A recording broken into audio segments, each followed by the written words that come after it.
Very good evening to you with the Wednesday edition of Sports Night. I'm Damien Best. Well, the highest individual score for 2018 was notched today in the Garden Group Herman Griffith Primary School's cricket competition.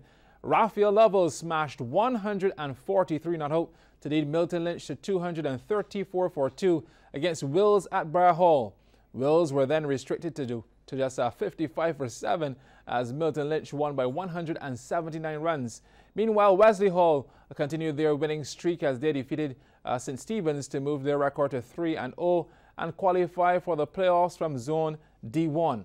Now, playing at the Desmond Haynes Complex, St. Stephen's won the toss and elected to bat, but the Wesley Hall bowlers were rampant, restricting them to a paltry 55 from 18.3 overs.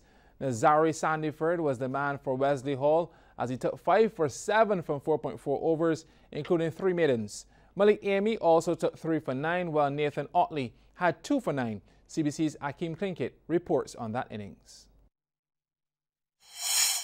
St. Stephen's won the toss and elected to bat. Joshua Bob gets St. Stephen's show on the road, driving Nazari Sandiford through the covers for 4. Bob now pulls a full toss from Clifton Mears to the fine leg boundary. Bob repeating the shot, but it goes to the square leg fly this time. Bob, showing his range, goes to the other side of the wicket, guiding Sandiford to the third-man boundary. But Bob's fun would come to an end as Sandiford bowls Bob for 17. St. Stephen's are 36 for 1. Sandiford then picks up his second in the same manner, removing Trey Moore for 1. It's now 39 for 2. Jaden Jordan, the next to go. Wicketkeeper Josh Reed takes the catch down the leg side off the bowler of Malik Amy for a duck. The score, 48 for 3. Make it 48 for 4. Amy on target.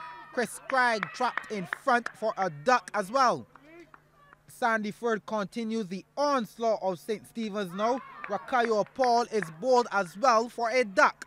St. Stephen's 48 for 5 and in real trouble. Wesley Hall showing no mercy at all to St. Stephen's.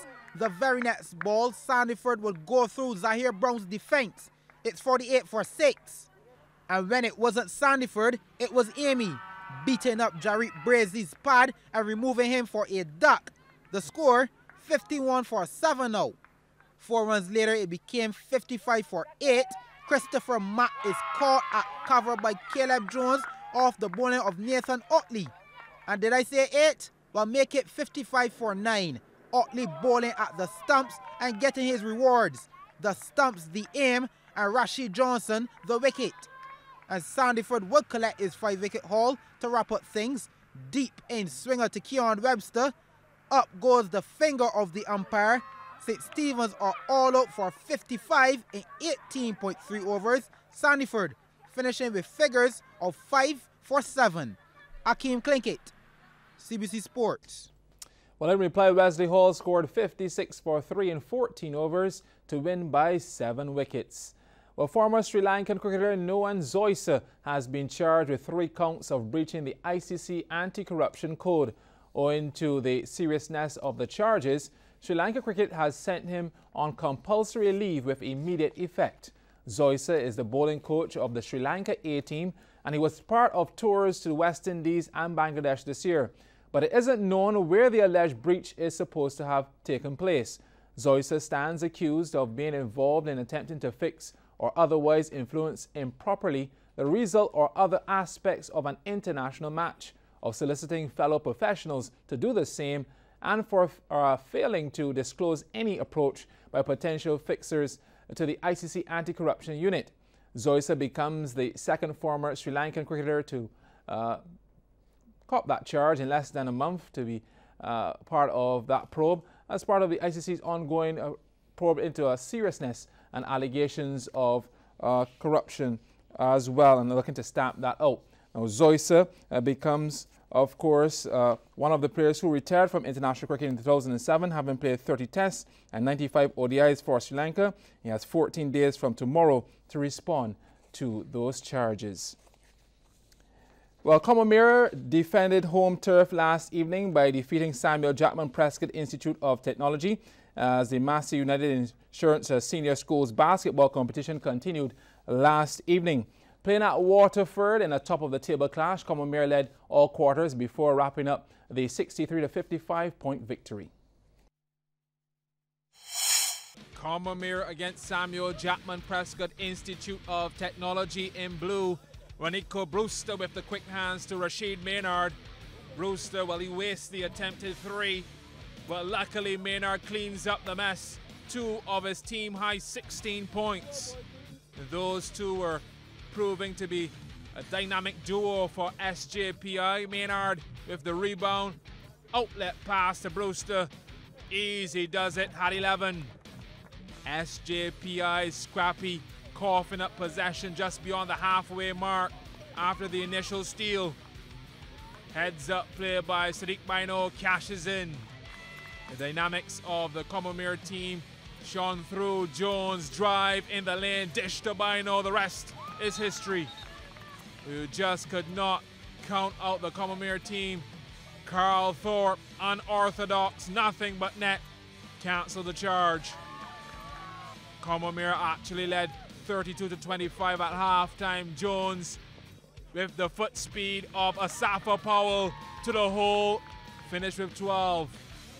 Tariq unguarded, top of the key, pulls the trigger. Money says, "This is my house."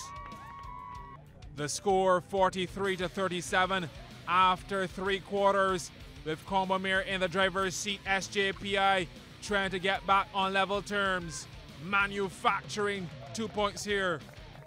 But it was a case of too little too late, as Combermere would run away with this one, 63-55 over SJPI.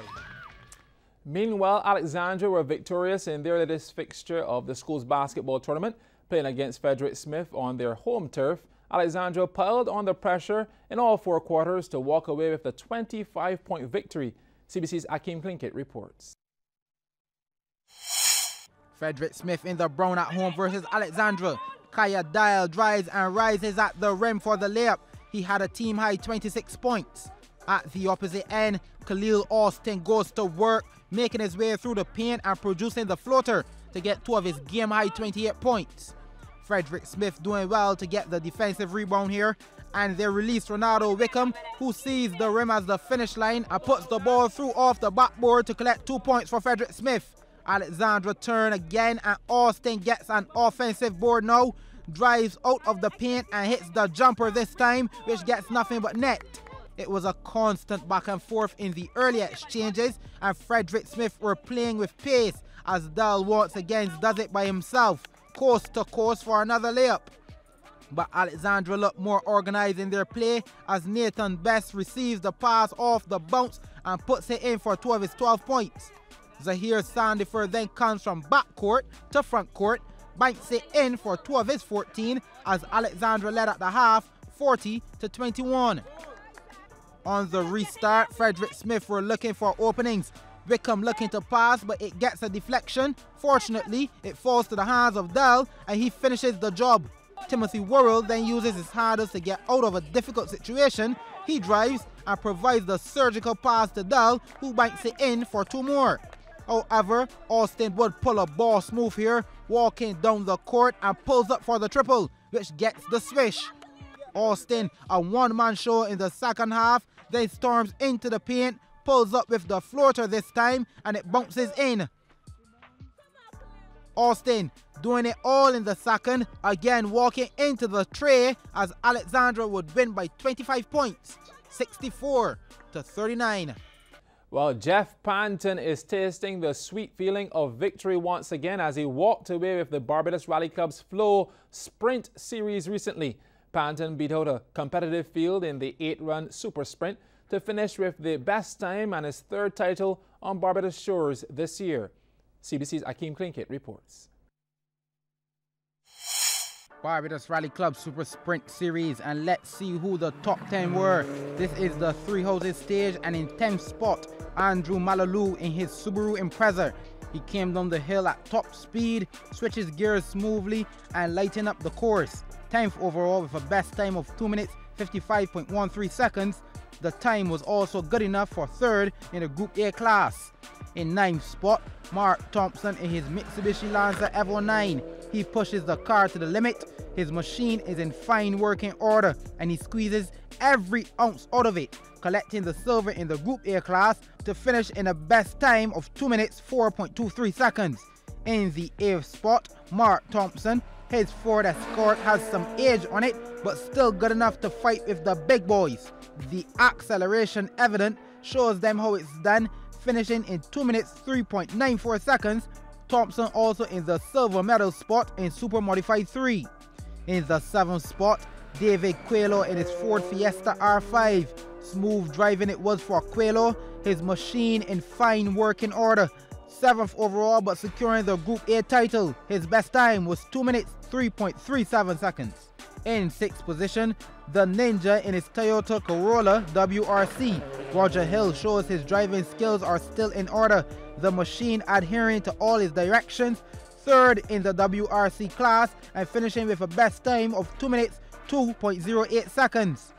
In 5th, Logan Watson, his BMW M3 was fighting above its weight class, but it's not always speed, skills are part of it, and Watson shows he has plenty.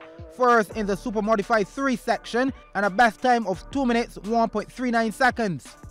In 4th, Dane Skeet continuing his upward progression in motorsports in Barbados. A real contender for the bacon these days in his Peugeot 306 Baxi. Effortless switching of the gears and handling his business. 2nd in the Super Modified 2 section and a best time of 1 minute 59.50 seconds. And to the big boys, the top 3. In the 3rd spot, Barry Mears, here to mash up things in his Ford Fiesta. Sun shimmering off the black paint job and nothing but a blur moving past the camera. Mears, king in Super Modified 2 and 3rd overall with a time of 1 minute 57.52 seconds. At 2, Rob Swan, the Englishman in his Subaru Impreza WRC, was looking in fine form, operating the machine with extreme precision, pushing his car to the limit to get the best out of it.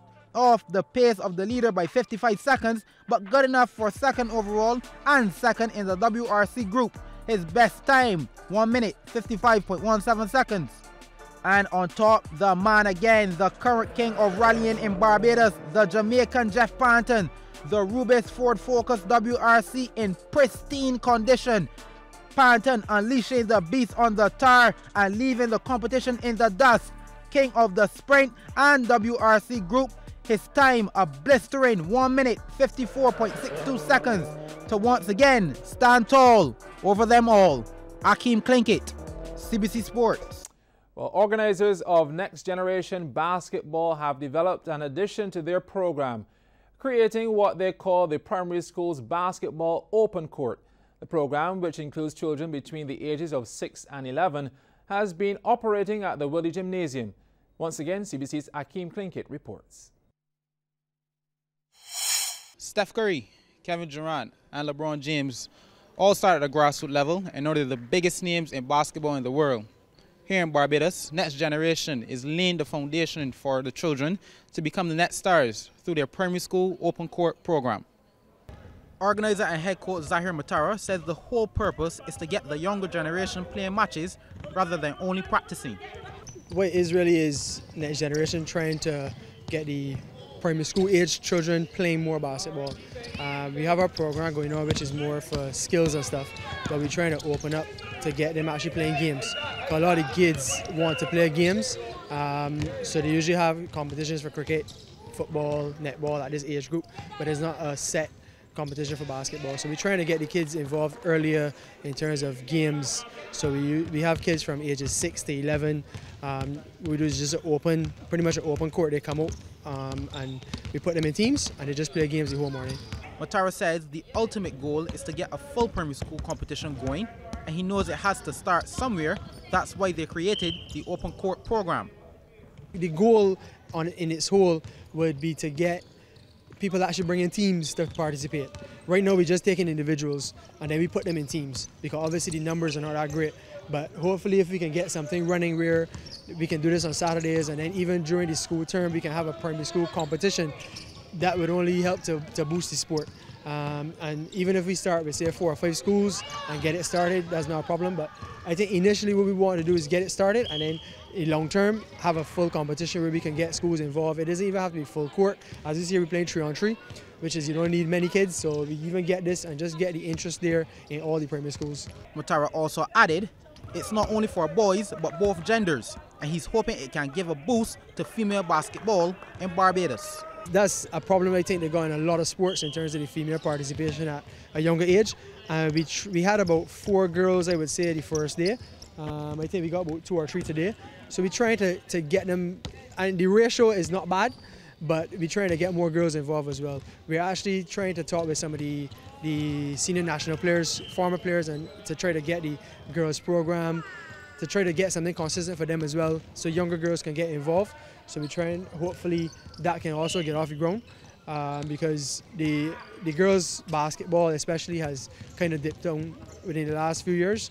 So hopefully with this program we get girls starting from a younger age and just having fun. It's all about having fun. Once they can have fun, they will enjoy the sport and they will continue to play.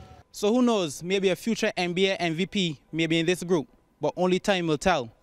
Akeem Klinkett, CBC Sports.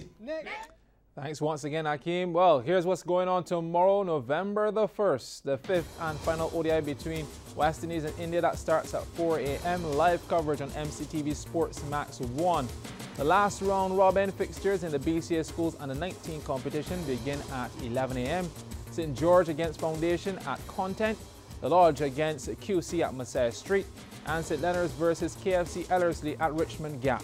There's secondary schools netball at 3:15 p.m. with Graydon Sealy at home to Foundation.